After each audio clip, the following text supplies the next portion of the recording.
A pleasant day. So this is our second discussion for the subject of mythology and folklore. And if last time we discussed about the nature, origin, and classification of myths, today we will dig deeper into mythology and discuss the Greek take about how the world and mankind were created. So before anything else, let's have our learning objectives first. Number 1, examine the great philosophical questions on how the world and mankind came into being. Number 2, give the origins of the first people and of the human community. Number 3, recognize parallel creation stories between different mythologies and the Bible. And lastly, is to assume social roles based on different mythologies. So basically, we will discuss about the gods of Greek mythology, and this discussion will be divided into three parts. The first two parts will be all about the Greek deities, for there are three generations of gods in their mythology. First are the primordial gods, second are the Titans, and last are the Olympians. And the last discussion will be all about how mankind were created. This topic will heavily be based on Hesiod's Theogony.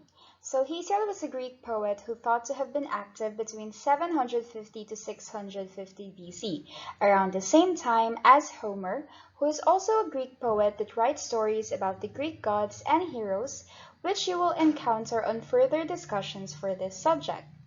So Hesiod's Theogony is the birth of the gods. It is a poem describing the origins of Greek gods, and it is composed during 700 BC and was written in the epic dialect of ancient Greek.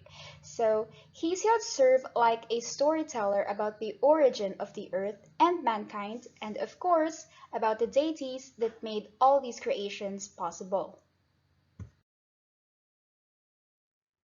So for today, we'll discuss first about the primordial gods. But before that, I want to give you some heads up regarding with some of the details in the story to not cause any confusion as we get into the lesson. First thing that you need to know is that in Greek mythology, incest are allowed.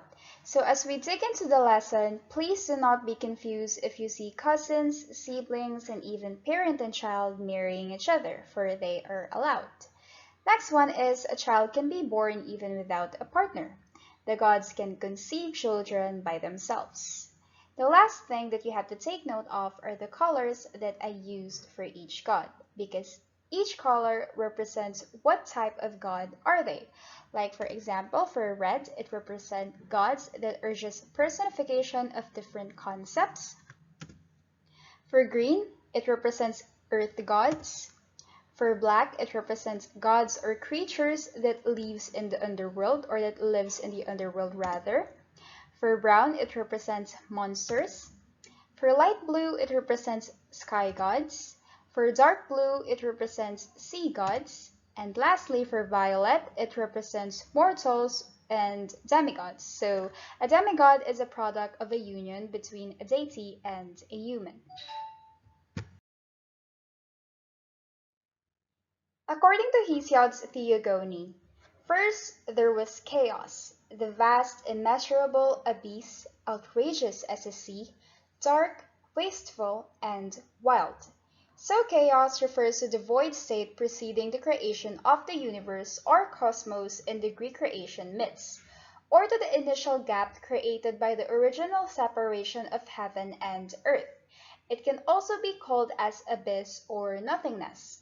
So no one has a specific explanation to this, but out of chaos, there came 5 children. These children are, first we have Eros, or the personification of desire. Then we have Erebus, or darkness. Gaia for the earth. Nyx for the night. And Tartarus for the underworld. So these 5 children of chaos are treated as living individuals as well as personification of different concepts by storytellers. Like for example, Gaia. For storytellers, Gaia is the solid ground or the earth that we have today, but she is vaguely a personality too, like a human that eats, walks, and talks. And I know this might seem a little confusing, but this is how the world was created for the Greeks. Chaos birthed Gaia as the earth, and Gaia birthed children that served as the sky, mountains, and sea. And from Gaia and her other siblings, they birthed the different creations we now have in the universe today, like for example, the planets, stars, and a lot of more. The first child of chaos we'll discuss for today is Eros, but this is a different Eros. It is the Eros out there, not the Eros or Cupid that you know today. So Eros is a personification of desire, and from him he birthed Physis or Natura or nature, and Thesis or creation. Next one are the siblings Erebus and Nyx. Erebus is the personification of darkness and Nyx is for the night. And as you can notice, I have used black to represent them because they both lived in the underworld. So together they birth several children. First, let's have the ones that lives in the underworld. We have the first one, Charon, or the underworld's ferryman, Moros for doom, Ker for violent death, Thanatos for death, Hypnos for sleep, the Oneroi for dreams spirits, the Moroi, the three fates, and the Keres, the death spirits. And then we have an earth god here, or the Hesperides, or the nymphs, and then gods that are personification of different concepts like Momus for mockery and blame, Geras for old age, Oisis for misery, Nemesis for divine retribution, Philothes for affection, Apate for deceit, and Ares for strife or discord. So in some versions of the Iliad or the Trojan War, Ares played a big role on how and why the war occurred. So please remember her name. Next, let's have the children of Tartarus and Gaia. So Tartarus is a personification of the underworld and Gaia, the earth. And together they birthed two monsters named Typhon and Echidna. And from them came several famous monsters such as Orthrus, or the two-headed dog, Cerberus, the three-headed dog that guards the underworld, the Colchian dragon, the guardian of the golden fleece, the Chimera, the part lion, goat, and has a snake for a tail, the Hydra, the many-headed serpents, and the Sphinx, who has the face of a human, body of a lion, and wings of a bird. The last child of chaos we'll discuss is Gaia, and again she is the personification of earth, and alone she birthed Uranus, the personification of sky or father sky, Aurea the mountains, and Pontus the sea. So Gaia's child Aurea also birthed an earth god, the Nesua, or the islands. Gaia, along with her son Uranus, birthed monsters and powerful gods, which are the three Cyclopes, the three Hecatoncheires, and the 12 Titans. So the first one are the Cyclopes. They are described as gigantic, one-eyed monsters, and they are capable blacksmiths. Their names are Arges, Steropes, and Brontes. Then we have the three Hecatoncheires. They are 300-handed giants, and each giant has 50 heads and 50 arms extending from each shoulder.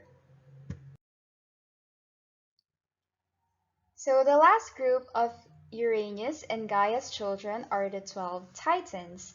And the first one, we have earth gods here, Cronus and Rhea, sea gods Oceanus and Tethys, sky gods Hyperion, Theia, Creus, Coeus, and Phoebe, and gods that are personification of different concepts, Themis, Iapetus, and Mnemosyne. So these titans are the second generation Greek gods, but we'll not thoroughly discuss them yet. For now, let's stick with the primordial gods first. I know many of you might be confused on why there are three generations of gods, and it all started because of Uranus. So we know that Uranus and Gaia has several children. The powerful gods, the 12 titans, and the group of monsters, the Cyclopes and the Hecatoncheires. But Uranus was disgusted and frightened by these group of monsters, so he decided to imprison them into the depths of Tartarus, or the Underworld. Gaia was, of course, heartbroken and angered because of it, that she asked her other children, the Titans, to rebel against their father Uranus and to free their siblings from Tartarus. But unfortunately, Cronus was the only Titan who was brave enough to do so. So Gaia put the great flint sickle into Cronus's hands. She warned him to be careful with its sharp, curved blade. Then she told him where to hide and what she wanted him to do. Later, when Helios, the god of the sun during that generation, had drawn the chariot of the sun across the sky and had retired for the night, Uranus joined his wife by the shore of the sea and lay down to sleep with her. Selene, the former goddess of the moon, shed the light of the moon upon the sleeping figure of Uranus. As Cronus, from his place of hiding, raised the huge stone sickle and emasculated his own father. Then he quickly threw the severed pieces into the sea and said, "Your reign is over, father. Now I shall reign in your place. You may challenge me, but my power is clearly greater than yours, so I advise you to submit to your fate." Uranus, being immortal, could not die. However, he screamed in agony, for his immortality did not prevent him from feeling excruciating pain. Part of his anguish came from the realization that his power had suddenly ended. So that is how the reign of the first generation gods, or the primordial gods, came to an end, with Cronus replacing Uranus, and now it was the time for the Titans to rule. Out of Uranus's castration, Gaia brought forth several monsters from his blood. So first are the Erinyes, or the Furies. So these are three black cloth Furies with eyes that dripped poisonous tears and breath that was too foul to bear. These immortal goddesses drove to insanity any child who killed one of his parents. And from the same blood, Gaia also brought forth another group of terrible beings who were simply called the Gigantes, or the giants. They looked fearsome with their hairy heads and faces and their dragon-like feet. When they wore their shining armor and carried their long spears, they appeared to be invincible. So another one are the Malays, or the ash tree nymphs. So these Malay will soon be the nurses of the infant Zeus. And last one is Aphrodite, the goddess of love and beauty. But Aphrodite's origin is quite unclear because there were a lot of versions, but in Hesiod's Theogony, Aphrodite was from Uranus's blood, but for most, she is an Olympian and a daughter of Zeus. So please do not be confused because we'll be using both versions. For today's discussion, let us consider Aphrodite coming from Uranus's blood, but for the next, we will consider her as a daughter of Zeus and an Olympian. So after Uranus's castration, Gaia married his other son Pontus, or the sea, and together they had two sea gods and a sea goddess that birthed many monsters. So first is Thaumus, a sea god, then Phorcys, also a sea god, and CETO, a sea goddess. Gaia and Pontus's son, Thaumus, birthed Iris, the personification of rainbow, and the Harpies, or the winged spirits for stealing food. So please take note of the names of these monsters, for the following lessons regarding Greek mythology might mention them. Like for example, the Harpies. I think you will encounter these monsters when you discuss the story about Jason and the Argonauts retrieving the golden fleece. The remaining daughter and son of Gaia and Pontus, which are Phorcys and CETO, married, and together they birthed several sea monsters. The first one are the sirens. They are the beauties that lured sailors into the rocks. So the sirens lured sailors through their sweet voices. Next up, we have Skyla, a sea monster. So just a little info about Skyla. Originally, she was not a sea monster. In fact, she was an extremely beautiful sea nymph. But because of the jealousy of the witch Circe over the mortal turned prophetic sea god Glaucus, she turned her into a hideous monster.